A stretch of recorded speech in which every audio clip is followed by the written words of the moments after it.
What's up, YouTube? Y'all know what it is, man. We in here. I ain't got no coffee today, but it's all good. Let me set up.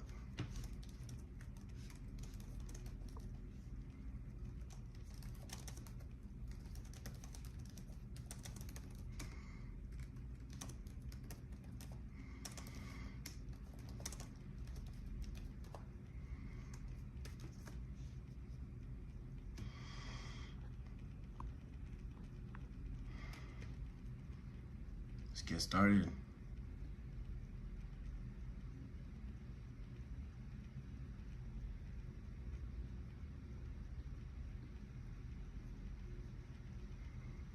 The device attack. We are human beings.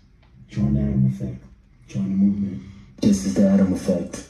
Achieve things are mine. If you are hearing this, you are the resistance, and you are not alone. There are pockets of atoms spread throughout the planet. We are going against the function. The divisive tactics that they use to pit us against each other will be exposed. We are not machines. We are human beings. Join the Adam effect. Join the movement. This is the Adam effect. Achieve things are mine.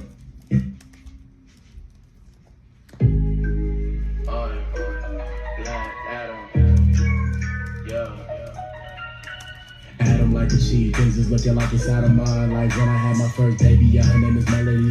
Leave it on the ground, leave it in the leaf. I've been working hard and to get sleep, coldly. I could barely sleep, Docky on the night, coldly cold. It's a scary beast, so I barely speak. Life shit is so temporary, but it's necessary. All my shit is so extemporary. Niggas won't be, then that shit is so unnecessary. This sickness shit is so hereditary. I just laid my granny in the cemetery. I'm black, bitch, I live every day like it's February. God gave me life clarity. Money over everything, even more than the air we breathe. Damn, it's all fake, even charity. Nobody by the rules, politics had me fucked up. Cause it's all fake, even charity. I need clarity. Fuck Uncle Sam, fuck the man who ruling on me. Told the government I'm out of school at 20. Now we celebrating black everything like they couldn't grew up on me. Yeah, I got a different attitude, I like altitude. Damn, who got the view up on me? Traffic talking on my celly. Traffic talking on my telly. Cause I ain't funny, man, I live in solitude. But I ain't never lonely, yeah. To the shit, whooping all these niggas like I'm Batman and shit. Dancing the cash in the back with a brick, passing the gas in the back of the whip. Excuse me, hold on, don't lose me. Fucking all these hoes like groupies. My life been a bitch, don't do me. Add a little drink to the mix while I'm smoking on loose leaf. Chasing all these hoes, my life been a movie. Blew 40 bands in the last few months, so well consume me. Yeah, I'm a bad life, shout out to a dog named Lucy. I've been seeing all this shit since 18. A nigga had big dreams, go 18. Shout out to my auntie. Lately, I've been feeling like I need to get saved by the 18. Adam said the day go down, go evil, yeah. Shout out to my Tio, shout out to a nigga named Rico, yeah. 10 case to the trio. Adam don't need no amigos, ayy, yeah. Running through the money and it's all for the prize of the greed. I'ma make a pact, man, I'll stick it to my creed. I'm about code and they all move for the fee. I can see these hoes, man, I'm blind like a geek. Looking in the mirror, sky, I already see. I'm living life, I don't really wanna die, cause another grab coming for the beat. I can go out bad, man, I'll change shit the past, it was calling me a freak. Now I got my foot up on the gas and it's green. Chasing on my goals to the team DG. This is not for show, this is day to the toe. Man, they better go vote when I run for the throne. I'ma pin it black, I'm in love with my own. Y'all hit the like button, man. We about to start the show. World War III and other news. Y'all know what it is. Can I get some applause, please? Yes, sir. Damn, you're not speaking English. I don't understand what you're saying, but I'm TNK, how you doing? Nice to meet you. Girl, you know what I'm packing. Let's make a movie. Lights, camera, action. I'ma start shooting. Yeah.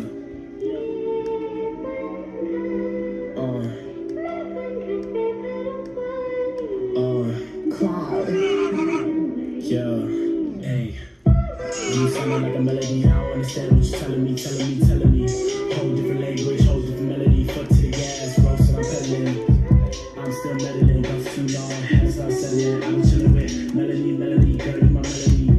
You sounding like a melody. I don't understand what you're telling me. Whole different language, whole different melody. Fuck to the gas, roast and I'm pedaling.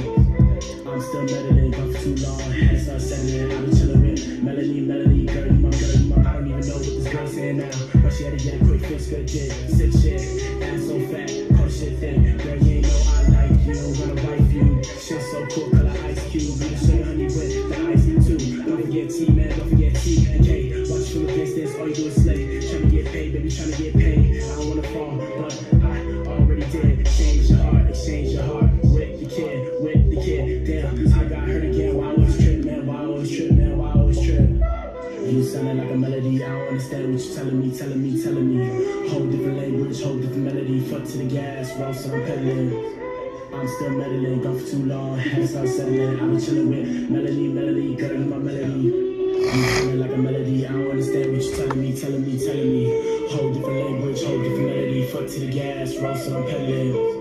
I'm still meddling, gone for too long, had to start settling. I've been chilling with melody, girl, you my only got 4 minutes, Lord. Tell me what to say, so I get the digits. Tell me all the right words, so I get it. Can't be scared, T, can't be scared. You don't wanna bust plan A, then gotta get a plan B. Whole new language, watch yourself. I'm a little dangerous, melody, got me going crazy. Love your fragrance, gotta listen virtues. Girl, you my patient, gotta have patience. I take time with your lips, yeah, I gotta patient. Time with the hits, take time with them hits. Girl, 3-course meal, so I dive in them hips. I dive in them hips. You sounding like a melody, I don't understand what you're telling me. Whole different language, whole different melody. Fuck to the gas, roast and I'm pedaling. I'm still meddling, gone for too long, had to start settling. I've been chilling with melody, girl, you my melody. You sounding like a melody, I don't understand what you're telling me. Whole different language, whole different melody. Fuck to the gas, roast and I'm pedaling. I'm still meddling, gone for too long, had to start settling. I've been chilling with melody, girl, you my. Take 5. Yeah. The new kid.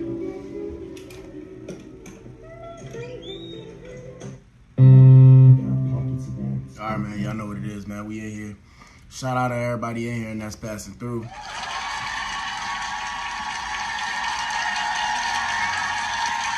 Yes, sir. Shout out to you guys. If you guys tuned in, you are the resistance and you are not alone.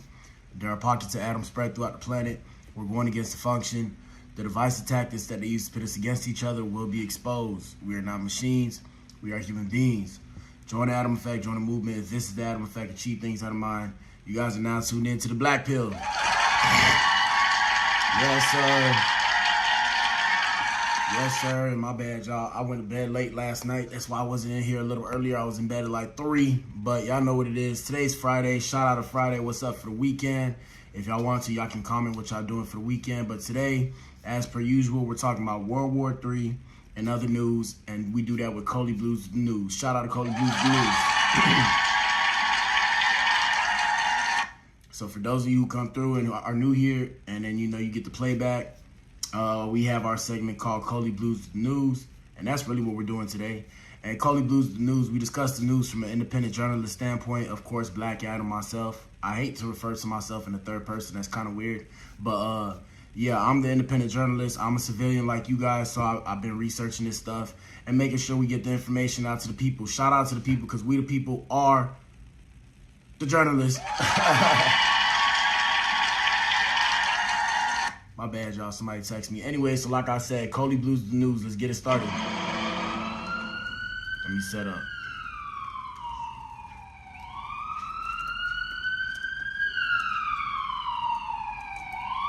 Coley Blues News. Hold on, y'all. I might have to change that sound because I realize there's people listening in their car, and they probably think it's a police officer driving by. And then they get scared and they probably hop off. So, I mean, hey, that's just my sound. You're not hearing a police car, that's my sound. But Coley Blues News, let's run it. What else can I tell you? Also, guys, another thing, too. If you guys have stories you want me to cover, like I said, you can drop a link on any one of my pages, in the comments, whatever. And we're going to cover the story. We like to look at these things. A lot of the stuff that you guys see me touch on, big pause, I always say touch. But a lot of the episodes that I have and a lot of topics that I might do or videos I might do, the reason why I do those videos is because people are sending these things to me in the DM. So don't be shy. Send me some stuff. All right, so I know you guys seen what happened with the CEO killer from the United Healthcare dude. Let me see. What's his name? Hold on. There's a reason why I didn't really touch this is because I feel like it was an inside job and I feel like it was a setup because the guy was lying in wait. The United Healthcare CEO. So, of course, here's the latest on the shooting. And for those of you who don't know, it was an unidentified man suspected of gunning down United Healthcare CEO Brian Thompson outside of Midtown Manhattan Hotel. And he, of course, remains at large. I'm pretty sure if he was smart, he would have been moved out of New York, already left New York, had the plan to escape. You know, they released a picture of him or the surveillance video of him, and they said supposedly based off of what they had, you know, the attack was premeditated, it was brazen, it was targeted. So the killer entered New York City by bus on November 24th when a surveillance camera at Port Authority bus terminal caught his arrival at 9 p.m. I'm going to let the video do the talking because I know y'all don't want to hear me read. Here we go. New images show the full face of a hooded man. The NYPD is calling a person of interest wanted for questioning in connection with Wednesday's ambush and early morning killing of United Healthcare CEO Brian Thompson. A law enforcement source confirming to NBC News the images were captured at this hostel on Manhattan's Upper West Side, where, according to an eyewitness, the man in the photo shared a room with two strangers and checked out on Wednesday. One guest, who says she did not share the same room, saw police arrive around 6:30. It makes you second guess who you're actually staying in a hostel with, so it's quite scary that, like, we could have been in the same room. The search for a killer hinging on an emerging network of crucial camera images, as police are now probing whether this Nest video, taken less than 15 minutes after the murder, could be the shooter. The footage showing the rider on a bike just outside of Central Park, 30 blocks north of the scene of the crime, where Wednesday a gunman approached the 50-year-old CEO walking toward an investor conference alone at 6:45 in the morning and gunned down the father of two, firing shots into his back and leg right in front of the Midtown Hilton Hotel. This surveillance footage may show the suspect exiting a subway station just a half hour before the shooting. Video obtained by the New York Times also shows a person resembling the shooter walking roughly 175 feet from the scene of the crime 10 minutes before Thompson was shot, appearing to talk on the phone.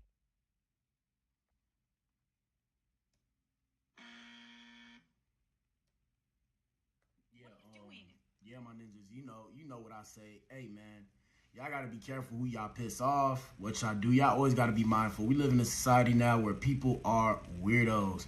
So people will take out their personal opinions and personal expectations on you, and you could just be doing your job. So I always tell you guys, be mindful. I'm not necessarily judging the man that shot him. You know, he did put on the, what did he put on the casings? What did they say? They said he put, depose, defend, something. It was from a book about how insurances scam people. But I mean, this world that we live in is a scam, so I don't know what to tell y'all. And if y'all did know, yeah, man, I mean, the world we live in is it's a pyramid scheme. That's why there's people who lose and people who win. It has to be like that, because if it's not like that, the world's not going to work. It's just part of the game. The game of life is like a pyramid. As you move up, you're going to see less people that look like you, less people that know you. There's nobody on top forever, and the reason why is because of how a pyramid works. You can't stay on top of the point for a pyramid forever. At some point in time, somebody's going to take your spot, and you're going to slide back down. So, I mean, it is what it is. But, yeah, man, crazy situation, though. I mean, he had kids, crazy situation. They said he was bleeding the poor, and I'm referring to the CEO. Yeah, like I said, crazy situation. To everybody in here, ladies, gentlemen, when y'all get to a level of influence, y'all start getting money, man, y'all might have to start rolling with security detail.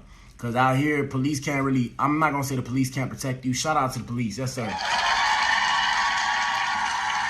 But I'm more of the opinion, if you got the bag, you got to protect yourself. So, hey, when I get to my level of success, I'm protecting myself out here in these streets. I don't trust the police to really take care of me. But that's just me, though. I remember, look at me, I'm Black Adam. Hey, so you know. All right, let's see what else we have. In other news, so we have people fleeing Gaza. We have a lot of stuff to cover, guys. We have people fleeing North Gaza after Israel's leave or die orders. I'm telling you guys, be thankful that we live in America. Shout out to America. And shout out to the rest of the world, too. I'm always thankful that I live in America when I see these kind of situations. And when I see people out here complaining about how, oh, you know, life's so tough out here. It's like, yeah, it's tough. Yeah, it's tough, but you got to pick your struggle. Okay, my ninja, you got to pick your struggle. So do you want to struggle in America where at least you got more money? Believe it or not, you could be broke here and rich in another country. That's the crazy part. And a lot of people aren't recognizing the idea that, you know, we have a kind of globalism economy right now. They're not going to tell you that because everybody's going to start to trip out and think New World Order, the Illuminati and all this stuff. But no, our economies are intertwined.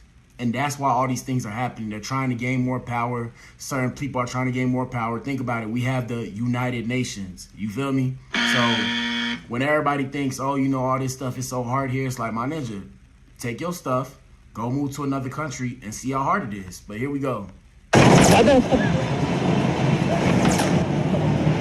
After the new Israeli evacuation orders, which have been issued this early morning, as you can see the scene here, civilians have been evicted and forced to displace from their homeland. Civilians are facing unimaginable suffering as they came back empty-handed, and as you can hear, the artillery shelling taking place in this area. The mass destruction in Jabalia, as you can see, this is a new destruction inflicted to the area in the light of the ongoing Israeli ground incursion taking place for more than 60 days in a row. This is the scene in front of your eyes. Civilians are displacing, as you can see.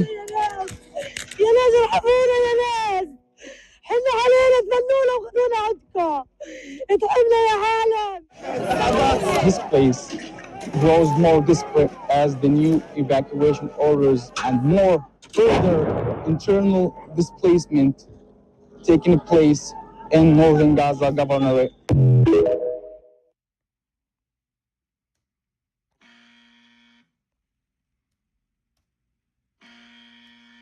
Now, guys, always remember, right? What I want y'all to always remember is the fact that what they're showing us on video, on camera, is what's legally able to be shown to us. So you're not actually seeing the X-rated stuff. You're seeing people cry here and there. Of course, these are sad situations, but like I said, I'm very pragmatic in my thinking. So imagine what you're not seeing that's going on in these situations.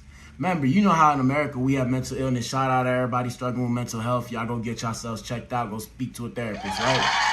So I want to ask you, do you guys think in these other countries, right, do you think they have time to even worry about mental illness? Because it still exists in other countries. But do you think they even had the time to worry about that? So it's just something to keep in mind. It's like, you know, we blessed to be in the position that we're in. We can only do so much to help, especially if we're not in positions of power, right? Like even when it comes to donating, I don't trust my money donating to people that I don't really know unless they show me who they are. So I'm one of them people, sad to say this, but I'm one of them people like, you know, they be like, you want to donate some money to whatever, like, you know, when you're buying stuff, I don't donate. I'm gonna be real, because I don't trust these people. I don't trust these companies. I never have. I trust my government, though, because, you know, I'm living here, but I don't trust actual companies to actually take my money and go give it to the right people. So, I mean, I'm just saying it is what it is, but keep that in mind, man. Sad situation in Gaza. It is what it is. Like I said, globalism, guys. Our economy is based off of a globalism ideology now. So, yeah, you know, they have separations. The only reason why they have separations, it's like the check and balance system of America, but think on a larger scale. So the idea is, hey, United Nations, hey, we want this part of land. We want this part of land. Oh, you won't give it to us? Okay, we're going to fight for it. So long as they don't violate the treaties within the United Nations, okay, it's all good. And that's just in the case of countries who are part of the United Nations. So there are other countries in the world that are, you know, military powers that don't have a part or a piece in the United Nations. So these are the countries that they're trying to attack. All right, so let's see. Is U.S. investment in Africa coming too late to counter China and Russia? And this is exactly what I mean when I say globalism. Here we go. In Angola this week, a new U.S. commitment to Africa's future, as President Biden promised $600 million in funding for a multinational railway project linking Zambia, the Democratic Republic of the Congo, and Angola, all part of the Trans-Africa Lobito Corridor Railway, a key hub for mineral exports. The United States is all in on Africa. The future of the world is here in Africa, in Angola. Yet that $600 million U.S. investment is small potatoes compared to China, which invested $21.7 billion in the continent in 2023 alone. This railway will not only speed up the economic development of two of the world's most underdeveloped countries, but also change local people's lives. Over the last 20 years, China has become sub-Saharan Africa's largest bilateral trading partner, accounting for 20% of the region's exports. The main commodities exported are heavy metals, minerals, and fuel. In exchange, China has provided billions in infrastructure investments in the region. In almost 24 years, China has invested over $182 billion in loans to 53 African nations. China's Belt and Road Initiative, launched in 2013, a $1 trillion+ global infrastructure investment project, has sent over $91 billion into Africa, building transportation, energy, and mining infrastructure. And at the Forum on China-Africa Cooperation in Beijing in September, President Xi Jinping promised an additional $51 billion to be invested in the continent. China is willing to deepen cooperation with Africa in the areas of industry and agriculture, infrastructure, trade, and investment. But all of this comes at a cost. Some of the projects built aren't economically sustainable, and sub-Saharan African nations are now over $134 billion in debt to China. China has also been accused of bribing local officials to secure contracts. And to further understand the race for influence in Africa, I'm joined by Mvemba Pezo Dizolele. He's the director of the Africa program at the Center for Strategic and International Studies. Welcome back. Thanks for being here. Thank you very much, Hamna. So Biden's visit to Angola marks sort of his last big trip as president. It's the first visit to the nation by a sitting U.S. president. How big a deal is that? What message do you take away from that trip? It's a big deal. Timing notwithstanding, this signals that the U.S. is committed to continuing good relationship with African countries. He made statement today, new commitment, $600 million that they'll be investing in this project, particularly the Lobito corridor. We remember, Amna, that for 8 years since President Obama left, no U.S. president went to Africa. And even though President Biden had hosted the U.S.-Africa Leaders Summit, he made a lot of commitments that did not necessarily translate. So people have been wondering if Africa still mattered. And the fact that he made the effort to go, even with 50 days before he steps down, that's very impressive, and people take it as such. Well, you say it sends a message that Africa matters to the U.S., but you saw in that report how dramatically different the level of investment from China is versus what the U.S. has been investing on the continent. How much of Biden's visit is fueled by this need or want to try to counter Chinese influence, and is the American effort too little too late? I think it's a little late, but late doesn't mean never. You can catch up. I think the U.S. spent the last 35 years not really taking Africa seriously. After the collapse of the Berlin Wall, the U.S. was the only superpower. They could have really restructured and reframe the world. That was a missed opportunity. And that was a missed opportunity. 30 years of this. So now that you have China that really sees that moment, investing over $170 billion in various projects, China really has planted its flag, and the U.S. has to catch up. How is that going down on the ground? I know you visited Angola and officials there at the Lobito corridor, at the port terminus there. What are they telling you about these? Well, they're excited about this. When you talk to the officials, they're very excited about this project because to them, it shows to the population that they're doing something. The challenge is the average Angolan was not really aware of this. If you talk to the farmers along the railroad, they didn't know anything about it. If you talk to civil society. So I think the work has been carried out for both Angola and the U.S. to try to translate this so that the stakeholders, the Angolan people particularly, feel invested in this. We know, of course, that this is critical when it comes to U.S. need for the minerals that we're talking about, exporting from African nations to fuel the technology future the U.S. is trying to build. But we also know these nations are much more than just exporters of these minerals. You're talking about a continent that's home to 1.5 billion people. So to have superpowers competing to some degree for resources, for partnership and alliance, what does that mean for a country like Angola or Zambia or Kenya? So for Angola, it's about options and choices. You know, African countries on average welcome great power competition because it gives them a chance to choose who they want to deal with. And Angola is kind of the epitome of this. You find Russian, Chinese, Brazilian, everybody in Angola.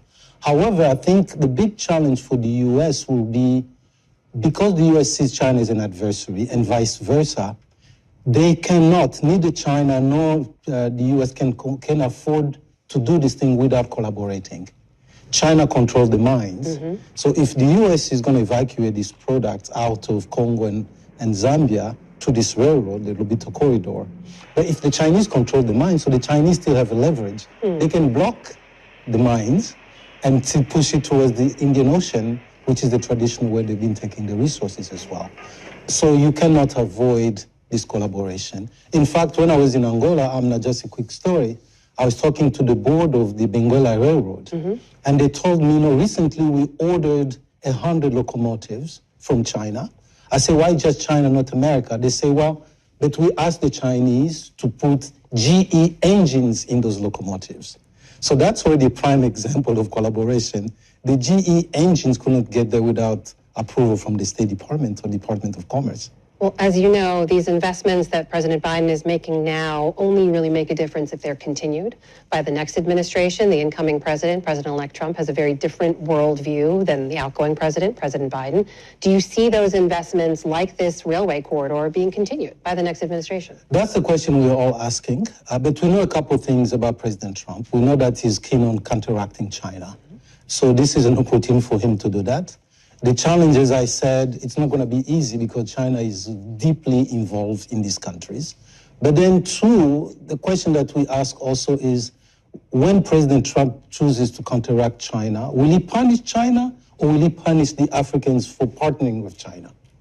So time will tell us what President Trump does, but we know that he definitely will take this seriously. Time will tell us, indeed. That is Mvemba Phezo-Dizolele from the Center for Strategic and International Studies. Great to have you here. Thank you so much. Thank you, Amna.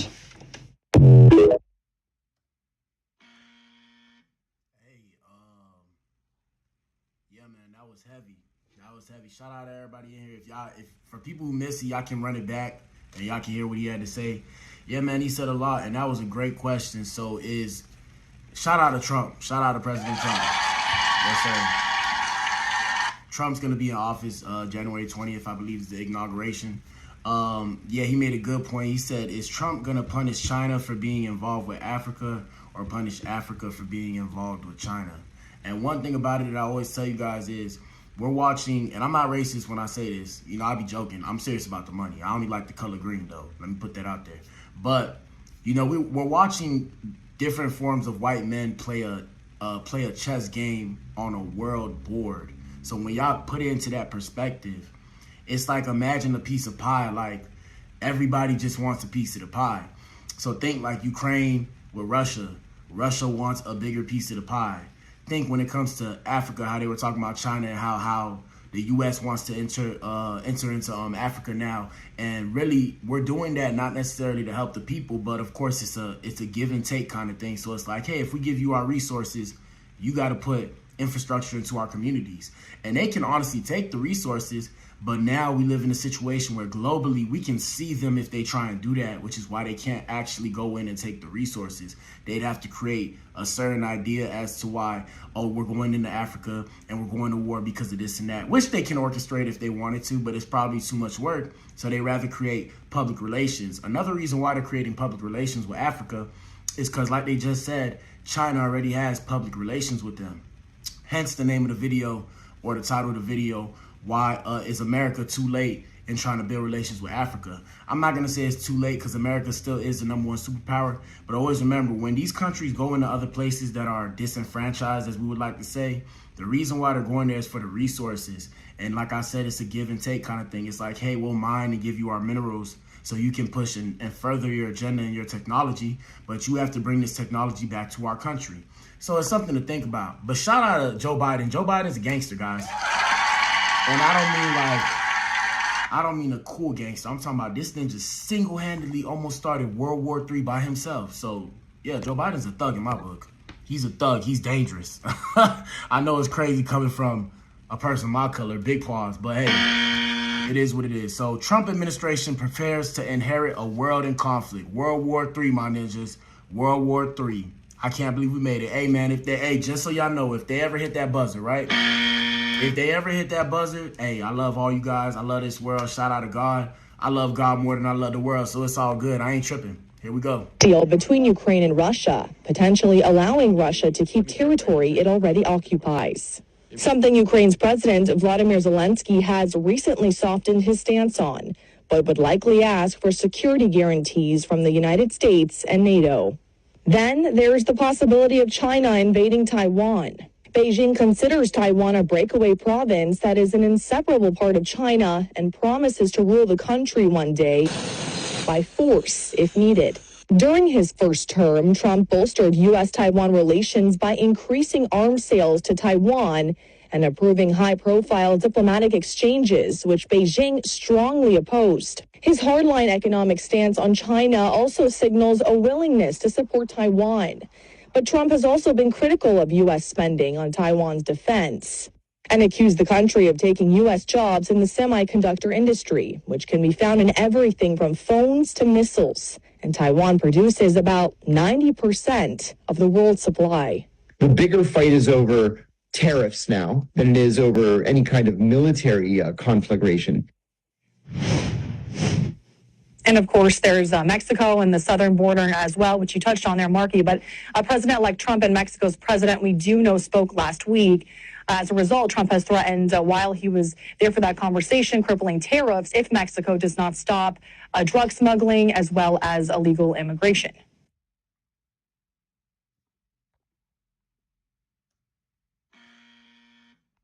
Yeah, man. So I guess the most diplomatic quote, insert quotations, the most diplomatic way to deal with this World War III conflict is to put tariffs. 1 second, y'all. Melody, wake up. My bad. My dog was having a bad dream. But yeah, it's so to put tariffs on everything. So everybody's now trying to fight with tariffs so we don't have to actually put boots on the ground. But it's too late, my ninjas. It's too late because boots are already on the ground. So I think when Trump comes into office, I don't know, for people who were paying attention to the news, right? When Trump got elected, everybody was willing to stop the war immediately. Who remembers that? I remember that. Who remembers that? I remember seeing on social media, on the news, Putin's willing to stop the war after sitting down with Trump. Ukrainian war, what's his name? Benjamin Netanyahu. All these people said they're willing to stop the war to sit down with Trump. Now, like I said, Trump's putting America first. And I can't lie, I agree with it. Yes, sir. Shout out to America. And the reason why we have to put America first is because we have gotten to a point, and I've said this before, I'm going to keep saying this. We have gotten to a point as a superpower where we are too stuck trying to handle public relations and domestic affairs in other countries while our country has subversion from the inside. And the problem is nobody's paying attention to our own people. Our own people are lost right now. Our own people are not united right now. Our own people are divided right now. The only thing holding us together is the idea of the American dream, which is now alive. Melody, wake up. Wake up. So, yeah, guys, like I said, the only thing holding the American people together is money.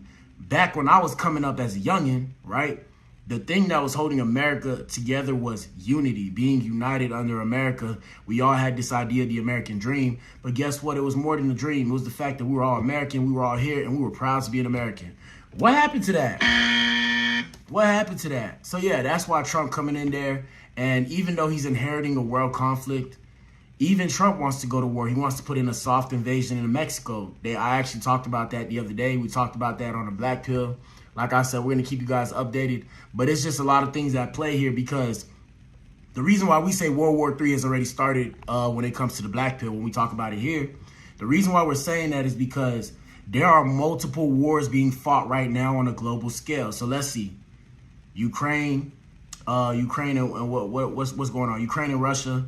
We got Palestine, we got the Gaza war, we got boots on the ground, and Trump wants to put boots on the ground in Mexico. That's already 4 wars, by the way. That's 4 wars. So, you know, Joe Biden approved the missiles. We talked about this too the other day. Joe Biden approved the missiles that Ukraine used to launch back at Russia.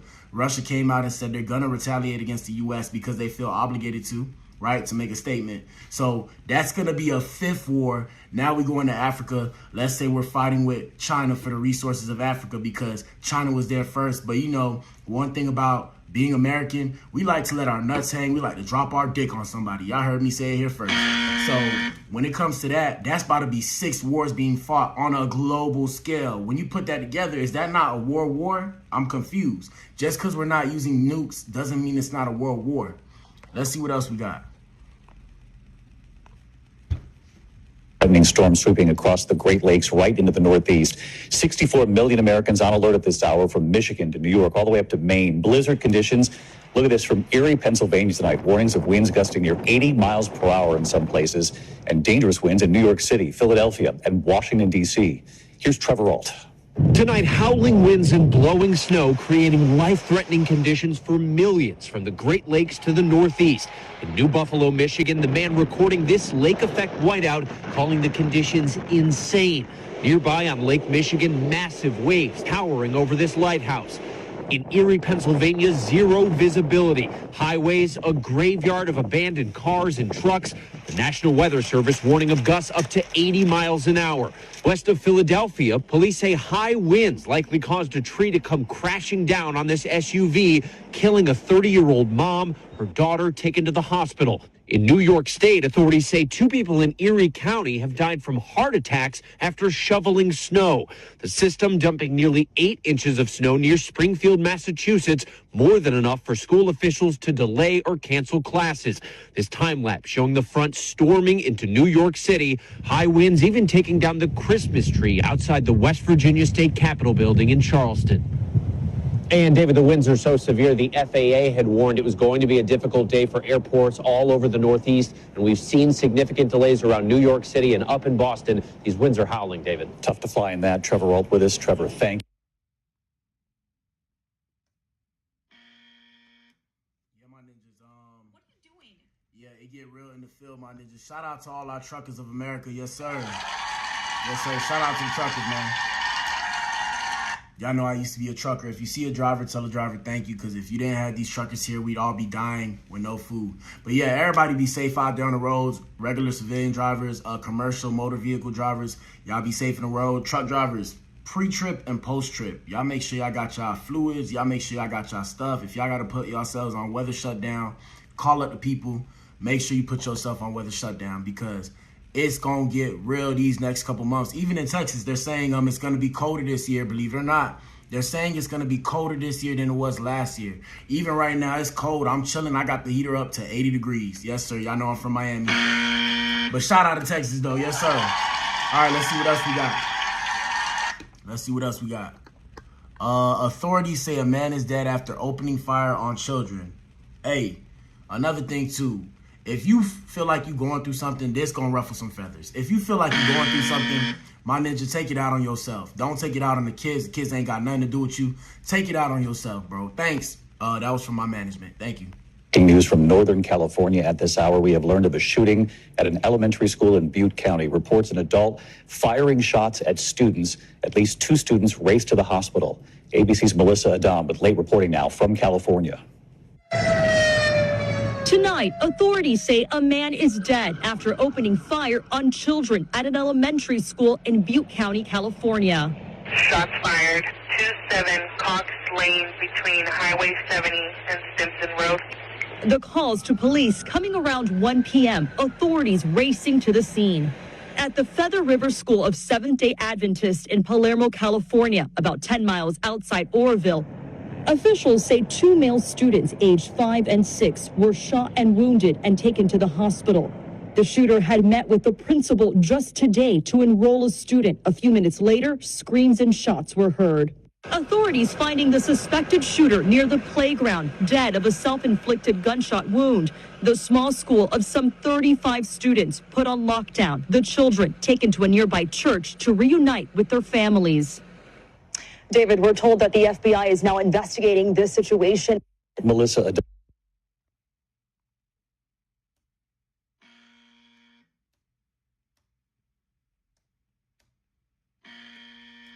know I gotta hit that buzzer. Hey, man, yeah, if you going through something and you trying to take it out on kids, bro, I'm of the opinion, bro, take yourself out the game, my ninja. And if anybody don't like that, get off my page now. If you trying to take out people and they ain't do nothing to you, take yourself out the game. Y'all heard it here first on the Black Pill. It is what it is. All right, shout out to my white brother from another mother. Yes, sir. And he's a content creator himself. You know, guys, I blow these content creators up. You can follow them as well because I'm not the best speaker. I'm not as eloquent, of course. I don't have as much etiquette. So, I mean, if you like what I'm doing, cool. But we leave their information there. So when y'all go through y'all pages or go through my page, I can follow them too.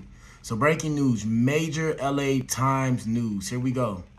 We have breaking news right now. A top legal contributor to the LA Times has officially submitted his resignation today after he began disagreeing with the ownership of the newspaper. The owner, if you recall, was the individual who blocked the Kamala Harris endorsement during the 2024 election. Tonight, Harry Litman wrote an op-ed where he shared why he is leaving the LA Times as an op-ed page contributor, where he has supported the newspaper for over 15 years. He writes that his resignation is a protest reaction against the conduct of the paper's owner, who made several moves to force the paper over the forceful objection of his staff into a posture more sympathetic to Donald Trump. Litman goes on to say that those moves can't be defended as the sort of policy adjustment papers undergo from time to time, and that an owner within limits is entitled to influence. Folks, regular everyday media is dying, and we're seeing it happen before our eyes. Comment below your thoughts, spread the word, and follow along for all the news you need to know about. Yes, sir. First off, shout out to Donald Trump. I'm not gonna say I'm a Trump supporter, but I don't have a problem with Trump, right? And the real reason is because I've specifically seen, even on my own page. And real quick, you know, y'all listening, can y'all hit the like button, please, so more people can see the show? Because I only have 1 like in here. I appreciate you guys. All it is just hit that like button or even comment, whatever. But yeah, my whole thing with the election was I specifically saw my own pages get demonetized for even talking about KH. I'm not going to say her name, but you know who KH is. I'm scared to even say her name. The reason why I'm scared to say her name is because they demonetized my stuff. And the thing is, when I said her name, I wasn't even saying bad stuff about her. And I specifically saw when I would look up her name in Google, it would only be positive stuff. And when I look up Donald Trump's name in Google, guess what? It was all negative stuff. So, I mean, if one newspaper wants to be sympathetic to Trump, hey, my ninja, I'm all for it. I don't even care. Even just now, when I said KH, right? I literally watched the people in here go to half. So now we at 21 people. I literally just watched it. So, yeah, guys, I'm here to tell you the reason why I do this too is because our media is perpetuated by stigma. Y'all got to recognize that these people have rules and guidelines that they have to follow. Whereas when it comes to me as an independent journalist, right, insert quotations, I don't necessarily have to follow rules. I just have to follow the guidelines of YouTube, which is simple. You know, no hate speech, this, that, and the third, whatever the case may have you. But I can kind of walk a thinner line because I'm not really, you know, I don't have a job. I'm not really tied to any of these people. I'm just saying my own personal opinions. If anything, we're discussing as a collective, right? So like I said, you guys are going to realize people are starting to believe less and less in the media because the media is perpetuated by stigma. Always keep that in mind. All right, so now we're going to go, here's the segue. It's the Secret Service on the failure of securing Trump's Butler rally. I guess this is when he almost got shot. Let's see what it's about. July 13th was a failure of the Secret Service to adequately secure the Butler Farm Show site and protect President-elect Trump. That abject failure underscored critical gaps in Secret Service operations, and I recognize that we did not meet the expectations of the American public, Congress, and our protectees. And they rightly have that idea based on how we performed. President-elect Trump was wounded. A cowardly and despicable act killed 1 person and critically injured 2 others. And I join you and all Americans in condemning the horrific assault on President-elect Trump, Corey Comparator, James Copenhaver, and David Dutch. And I extend my deepest sympathies to the Comparator family. Since becoming acting director, I've worked tirelessly to address what I believe are shared goals with the task force, to understand what went wrong on the day of the attempted assassination, to ensure accountability, to prevent such a failure from ever happening again. The recently completed mission assurance inquiry thoroughly investigated the specific actions and inactions that led to the assassination attempt. 4 areas of deficiencies were identified: communications, protective advance processes, command and control processes, and coordination with external entities. The mission assurance inquiry identified failures by multiple employees that warrant disciplinary action. The quality of the advance work in preparation for the Butler Farm Show visit absolutely did not meet the expected standards of this agency. Let me be clear. There will be accountability, and that accountability is occurring. It is an extensive review that requires time to ensure due process. And the pace of this process, quite frankly, it does frustrate me. But it is essential that we recognize the gravity of our failure. I personally carry the weight of knowing that we almost lost a protectee, and our failure cost a father and husband his life.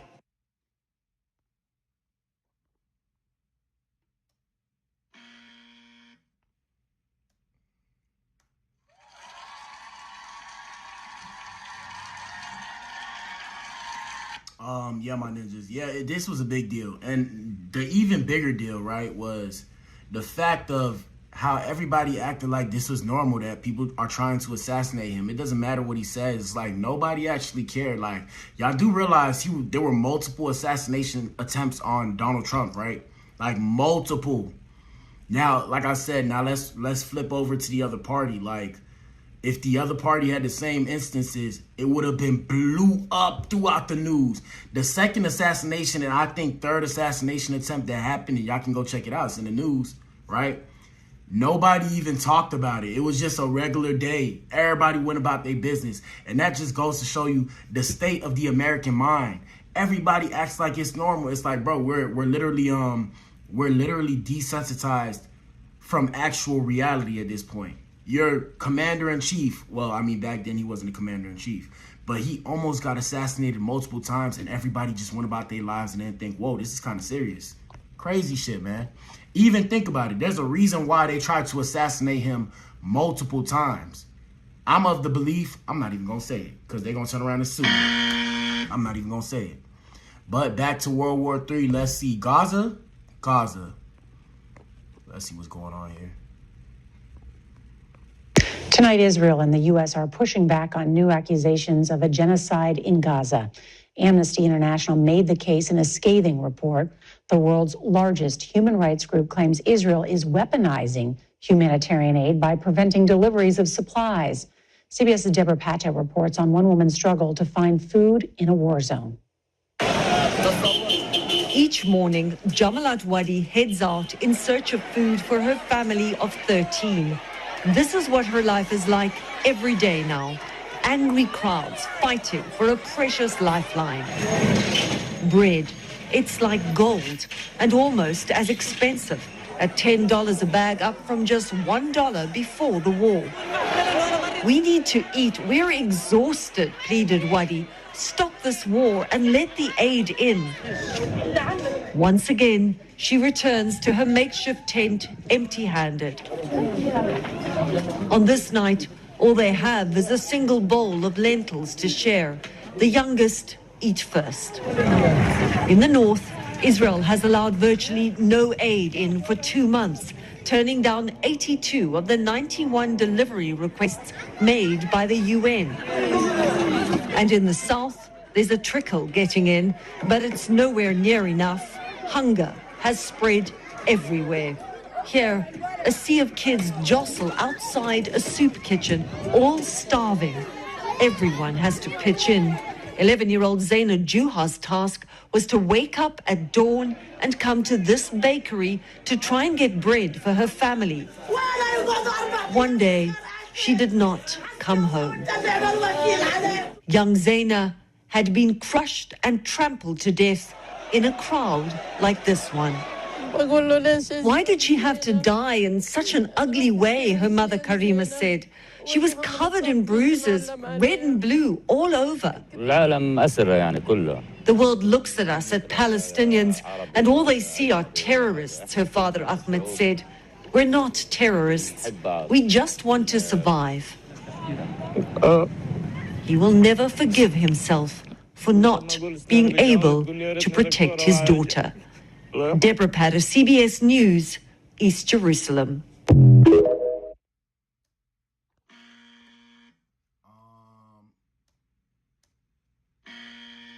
I told you my ninjas to get real in the field. That's why I tell y'all, when y'all be sitting here in America complaining, I be looking at people like, bro, what? What? Do y'all understand how good y'all got? Bro, did y'all see the food they have to eat? And it sucks. The sad thing about it, the saddest situation about it, right, is the fact that these people are begging other countries for aid. You know what it's like? I mean, we've all been kids, right? In our parents' house, we had to ask them, oh, Dad, Mom, please, you know, can I do this? Can I do that? Bro, imagine being an adult having to beg somebody, hoping that they're going to bring you some food, some shelter, some clothes. It's like these people end up becoming their God. They look at their government as their God. They have nothing they can do. So that's why I tell you guys, man, y'all got to be mindful, man. You got to be mindful because this is what's going on in other countries, whereas in America, and I know I got people from all over in my chat. Shout out to everybody. Yes, sir. But y'all got to be mindful because, boy, when I say we got it good, boy, we have it good. We have it great. We have it better than anybody. We had this yesterday. We're playing this again. Here we go. In Gaza, Israel has carried out more airstrikes, and local officials say at least 21 people were killed. Israel says Hamas leaders were hiding in the camp. Caught on camera by CBS News, this massive Israeli strike, which ripped through the sprawling Al-Mawasi tented camp, a designated humanitarian zone near Khan Yunis. Terrified screams filled the night sky as tents were set ablaze. Palestinians who've been sheltering here brought bucket after bucket of sand as they battled to extinguish the flames. Israel says it was targeting Hamas militants hiding here and that they took numerous steps to avoid harming civilians. But among the bodies rushed to a nearby morgue, children. Nearly every one of Gaza's 2.3 million Palestinians has been displaced multiple times, particularly in the north. Even as they fled the violence and starvation there, you can hear the sound of bullets whizzing past them. This, as Amnesty International released a damning report on the war in Gaza, which has been rejected by Israel as false. The organization says its findings show this is genocide and it must stop now. Amen.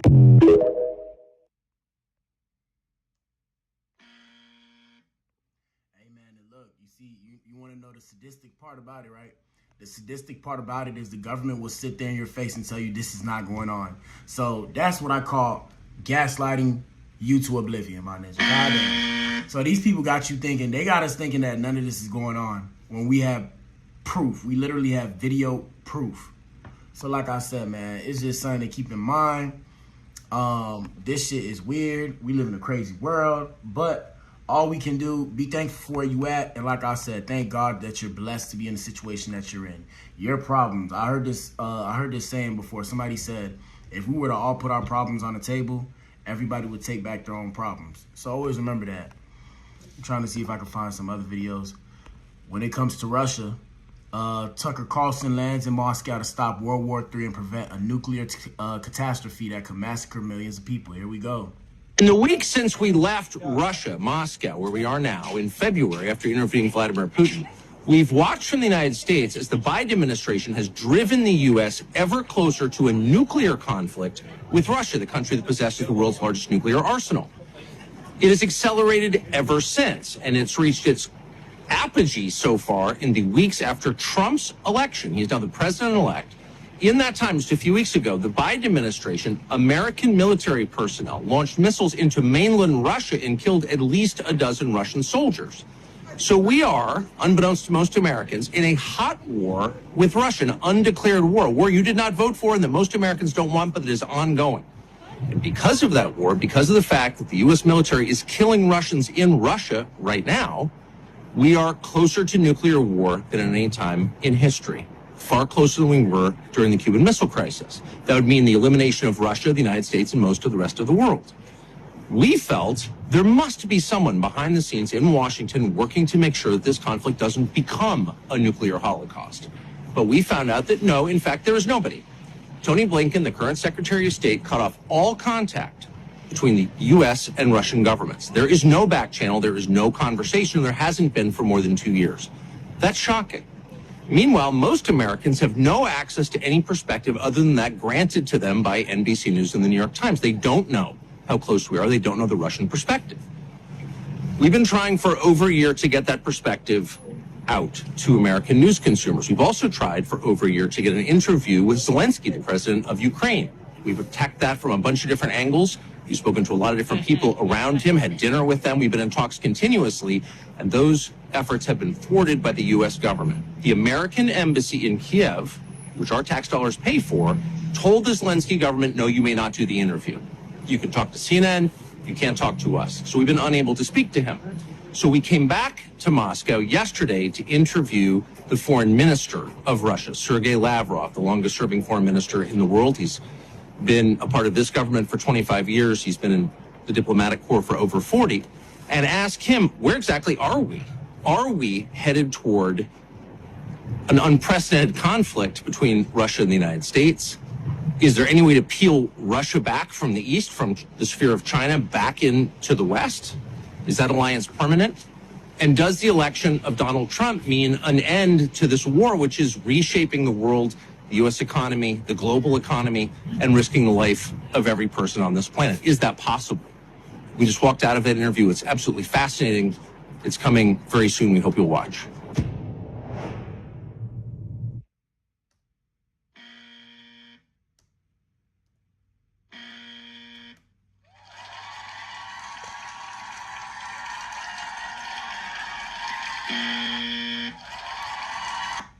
My bad, I had to go crazy. Shout out to Tucker Carlson. So recently, and this just came out today, we have news, and we discussed this, but now I guess it might seriously be a thing. I'm trying to pull it up.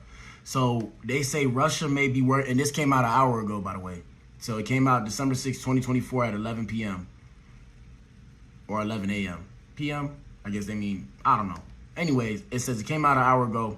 It's called a Russian satellite, the Cosmos 2553. So we discussed this before. And now it's starting to raise concerns among U.S. officials about a potential new space weapons.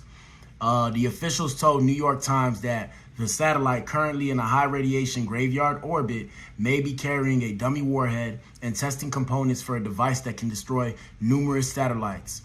Cosmos 2553 was launched 19 days before President Vladimir Putin ordered the invasion of Ukraine on February 24, 2022. The satellite orbits Earth every 2 hours in an area rarely used due to high radiation. Russia's Ministry of Defense said that the spacecraft was equipped with newly developed onboard instruments and systems for testing them under conditions of exposure to radiation and heavy charged particles. It says, however, U.S. officials suspect it's a precursor to an unprecedented weapon capable of obliterating hundreds or thousands of crucial satellites. So yeah, my ninjas, like I said, we got to keep it up. We got to pay attention to these people. Shout out to Russia. Putin, don't come for me, bro. Shout out to Russia. I don't want you to come for me and try to off me because I'm exposing you, my ninja. But hey, like I said, it get real in the field. We got to be careful out here. Let's see what else we got. Fox News learning some breaking news for you right now. So there was a deadly shooting in Midtown Manhattan early this morning. And we already discussed that shooting. We have increased military operations in the Arctic. Here we go. This morning, growing concern over the Arctic, where Russian and Chinese warships have stepped up military cooperation in recent weeks. And bombers from both countries seen patrolling the skies near Alaska in July for the first time. The resource-rich Arctic now a new point of tension as the U.S., China, and Russia see new opportunities. In a region where rising temperatures have caused the polar ice sheet to recede, there are now sea lanes and shipping routes opening up. We traveled to Alaska, where U.S. Special Operation teams are preparing for any conflict in the region. We follow them to the closest point to Russia on the American mainland. This is Polar Dagger, a mission intended to show Russia's decision makers what the U.S. military can do in the remote areas of the Arctic. Just being in this location, rapidly deploying, rapidly force projecting, is going to cause a reaction. But the goal is to keep the Arctic stable and prevent the risk of miscalculation with Russia and China as they increase their operations in the region.